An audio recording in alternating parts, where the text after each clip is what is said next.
तो सभी दोस्तों को नमस्कार। तो स्वागत है एक बार फिर से मेरे नए ब्लॉग में। तो इस समय बजे हैं सुबह के 7:15। तो आज हम निकल रहे हैं पिंडर घाटी की तरफ। तो देखते हैं क्या क्या होता है वहाँ पर। बने रहिए आप मेरी वीडियो के साथ।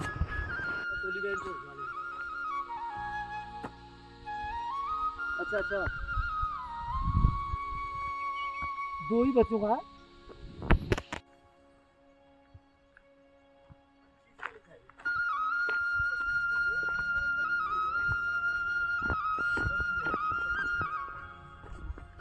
ये पहुँच चुके हैं हम राजकीय जूनियर हाई स्कूल धूर, जहाँ पर संकुल बदियाकोट और बाछम की मीटिंग होनी है। तो सर भी यहाँ पर पहुँचे। तो ये है राजकीय जूनियर हाई स्कूल धूर में, जहाँ पर इस समय सुबह के बजे हैं 10:15। तो यहाँ पर हम पहुँच चुके हैं और यहाँ पर चल रहा है आज परीक्षाएं, क्योंकि यहाँ पर प्राइमरी और जूनियर दोनों एक साथ संचालित हैं। क्योंकि प्राइमरी धूर में इस समय बिल्डिंग निर्माण का कार्य चल रहा है, तो दोनों ही स्कूल साथ में संचालित हो रहे हैं। और यहाँ पर CRC के अध्यापकों की एक बैठक भी रखी हुई है। तो यहाँ पर हम पहुँचे हुए हैं और अकादमिक एवं आवश्यकी विभागीय कार्यों के संपादन हेतु तो एक बैठक यहाँ पर रखी हुई है, जहाँ पर BO महोदय भी पहुँचे हुए हैं। तो क्या क्या होता है अभी आप बने रहिए, दिखाते हैं। इस समय परीक्षाएं चल रही हैं, तो बच्चे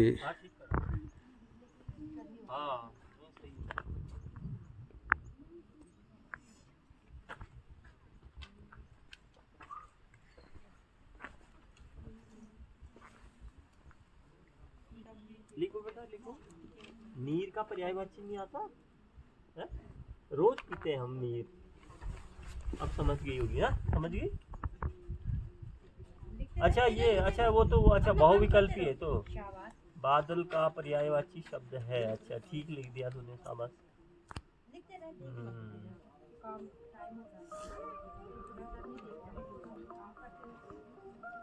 अच्छा,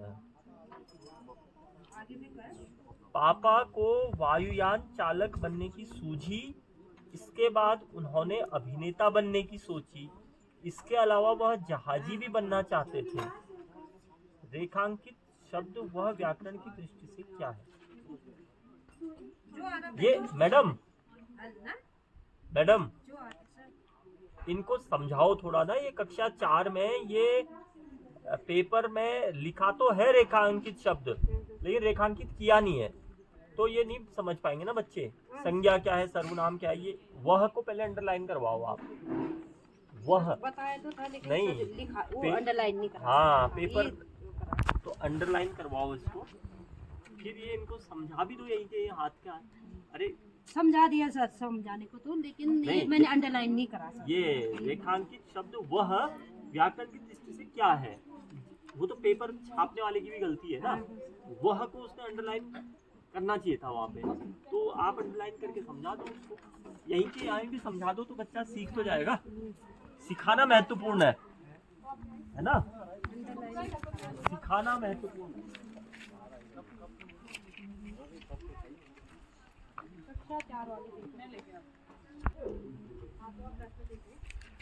कक्षा 3 मुझे क्या करना है? एक दो चीज तो परीक्षा दो।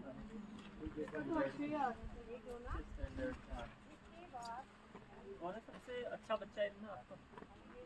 कौन सी क्लास का? हर क्लास में एक एक 7th क्लास का कौन है? 7th में वही सर, वो 1/2 और 1/2 वाला। अच्छा, और जो पिछले बार पूछा था।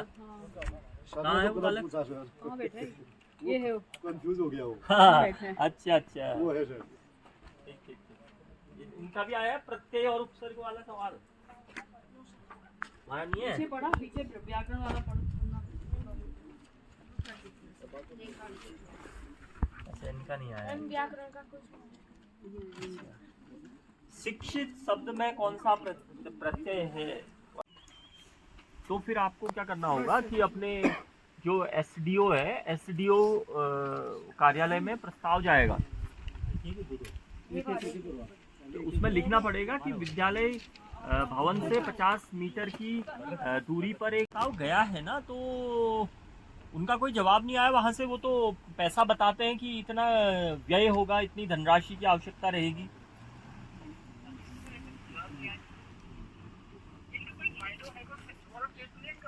नहीं, माइक्रो हाइडल नहीं है, पूरा यूपीसीएल है, उत्तराखंड पावर कॉर्पोरेशन लिमिटेड।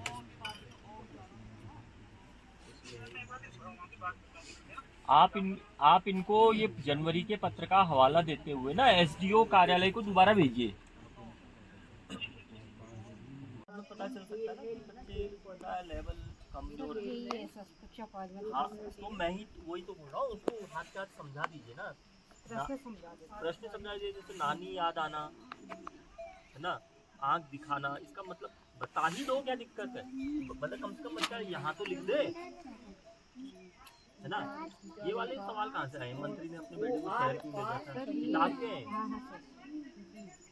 मोटा मोटा आइडिया दे दो, लिखेगा खुद ही वो। अब जैसे ये बकरी, जंगल, नदी, पुल, पेड़, रस्सी, चरवाहा, भालू, समझा दो ना।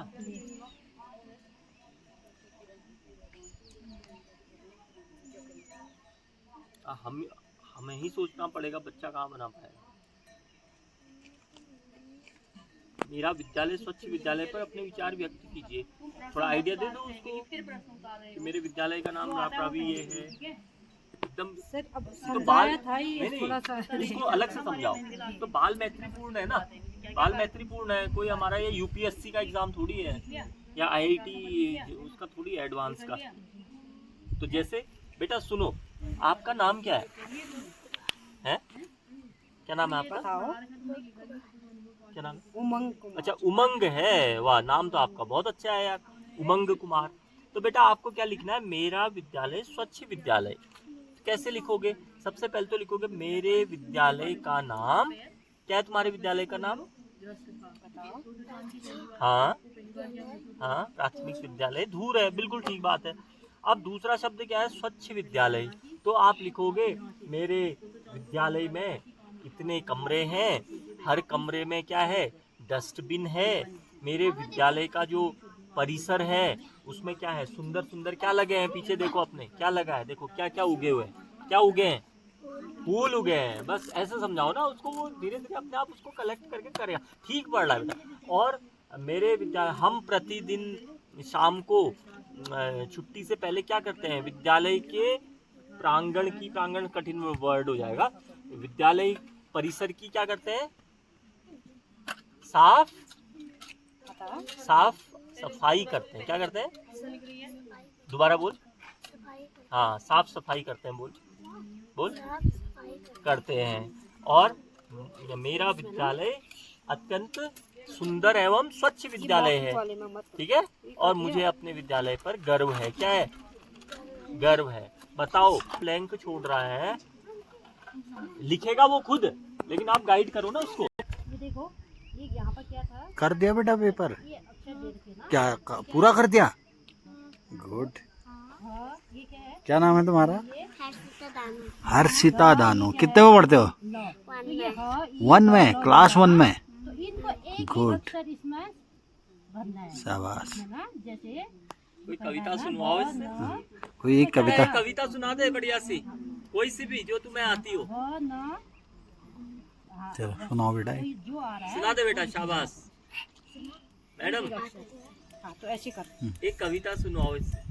उठो हर्षिता, बेटा एक कविता सुनाओ तो कक्षा 1। कोई सी भी सुना दे कोई बेटा। भी सुना। चंदा मामा दूर के जोर से बोलो। जोर से बोलो। चंदा मामा तो दूर है ना बेटा, चलो तो कैसे ऐसे सुनेगा बोलो, वो? तू जोर से बोल। जोर से बोलो। चंदा मामा दूर के पोए पकाए बूर के, आप खाए थाली में मुन्ने करे प्याली में, प्याली गई टूट मुन्ना गया रू, लाएंगे नई प्यालियां बजा बजा के तालियां, मुन्ने को मनाएंगे हम दूध मलाई खाएंगे। बहुत बढ़िया। गुड। सब क्लैपिंग कर दो इसके लिए। हाँ। एक में है ये, सही है। हम लोगों के बीच में तुरंत सिलसिले में पहुँची हुई हमारे खंड शिक्षा अधिकारी महोदय का पूरी एनटीआरसी की ओर से हार्दिक स्वागत अभिनंदन करता हूँ। और आप लोगों से भी मैं, जो लोग इतने दूर दराज से यहाँ पहुँचे हैं, आप लोगों का भी मीटिंग में स्वागत अभिनंदन।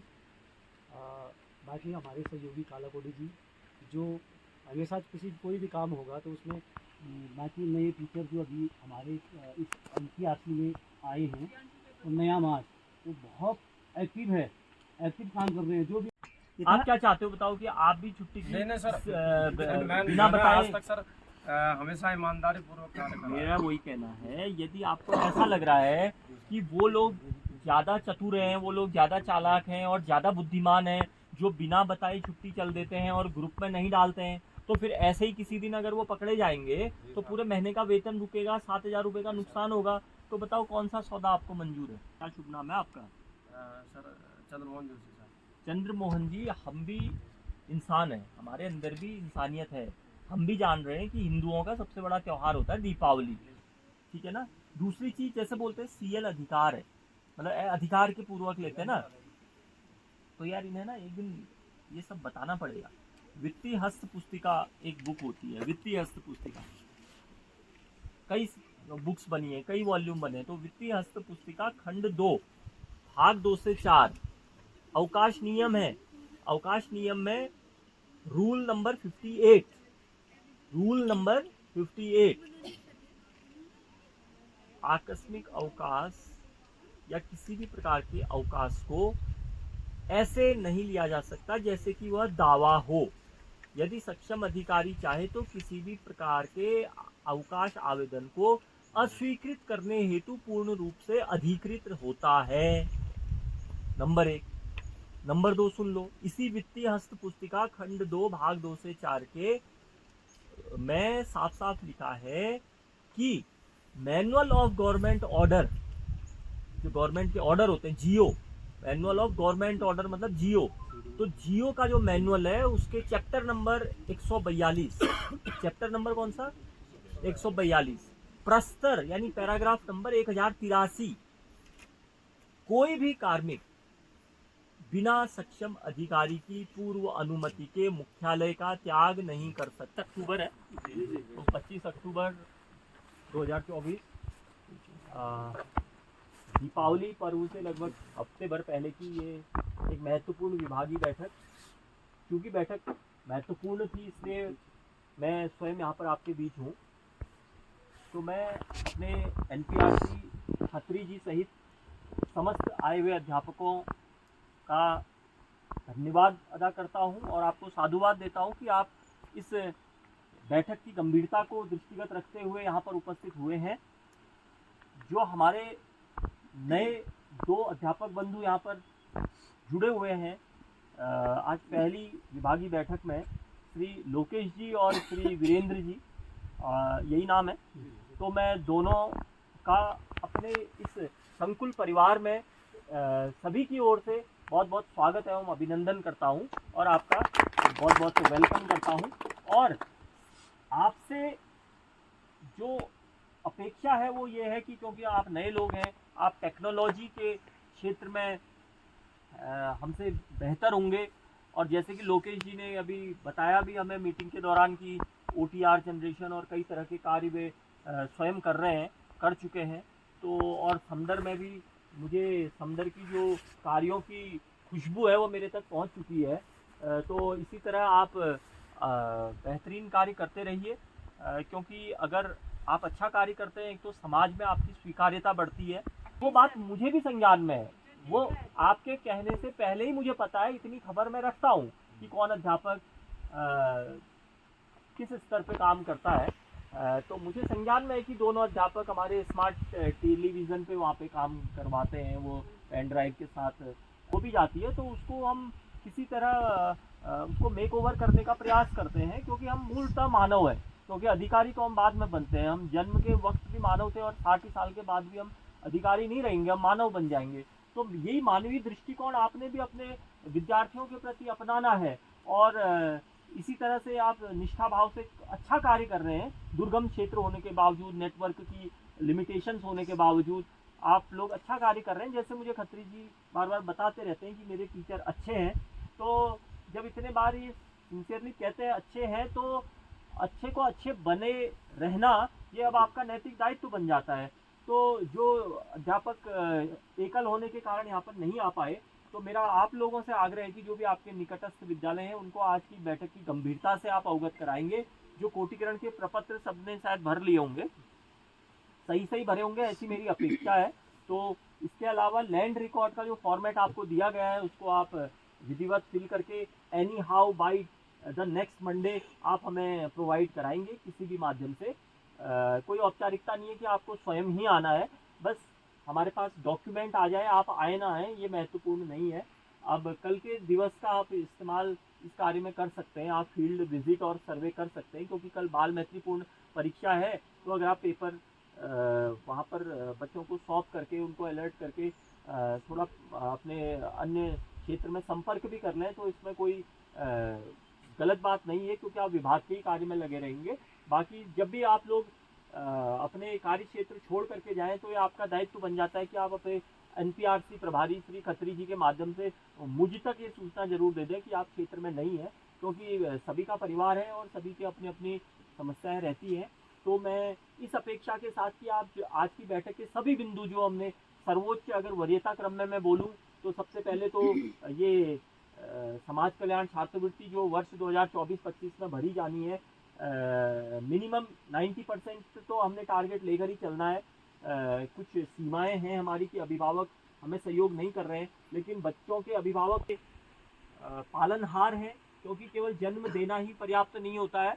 अभिभावक तो जन्म देने का कार्य करता है, लेकिन उनके जीवन को संवारना और उन्हें आत्मबल और आत्मविश्वास प्रदान करना ताकि वो जीवन में आने वाले समस्याओं और संघर्षों का सामना कर सके, ये हम सबका ही दायित्व है। हम ही वो दायित्व का निर्वहन कर रहे हैं, तो हम ही उनके जो दूसरे माता पिता कह सकते हैं वो उसका रोल यहाँ पे अदा कर रहे हैं। तो आप सब, मैं फिर कह रहा हूँ कि आप अच्छा कार्य कर रहे हैं, लेकिन अच्छे को अच्छे बनाए रखना ये भी आपका एक चुनौती है। तो मैं ये आग्रह करूंगा कि जो बाल गणना के आपको रजिस्टर मिले हुए हैं, जो भी मुद्दे यहाँ पे आए हैं, तो वो सभी को आप आज यहाँ से जाने के बाद मनन करके नोट कर लेंगे, क्योंकि बातें आई और गई ऐसा नहीं होना चाहिए। एक बार मैं इस बेहतरीन आयोजन के लिए और जलपान की व्यवस्था के लिए कालाकोटी जी का धन्यवाद अदा करता हूँ, और अपने एनपीआरसी प्रभारी जो दो न्याय पंचायतों का बहुत कुशलतापूर्वक निर्वहन कर रहे हैं, बहुत समर्थवान हैं, टेक्निकल स्किल्ड हैं, हमारे एमडीएम का भी कार्य देखते हैं और रात भर हमारे ऑनलाइन कार्य भी बैठ करके करते हैं। तो मैं उनका भी तहे दिल से आभार व्यक्त करता हूं, और मैं आप सभी का एक बार पुनः इस अपेक्षा के साथ कि आप जो निर्देश यहाँ पे खत्री जी के स्तर से आपको निर्गत किए गए हैं उनका निष्ठापूर्वक आप समय अंतर्गत पालन करेंगे, इसी बात के साथ अपनी वाणी को विराम देता हूं और आज की इस मासिक बैठक को के संपन्न होने की भी घोषणा करता हूं। और आप सभी को सपरिवार आने वाले हमारे हिंदू महत्वपूर्ण पर्व दीपावली की बहुत बहुत हार्दिक शुभकामनाएं। आप सपरिवार स्वस्थ रहें, व्यस्त रहें, मस्त रहें, और इन बच्चों के लिए भी जब आएँ तो मिष्ठान लेकर के आएँ। और सबसे बड़ा मिष्ठान तो यही होगा, अगर हर आवश्यकता वाले बच्चे को अगर आप समाज कल्याण छात्रवृत्ति दिलवा पाएँ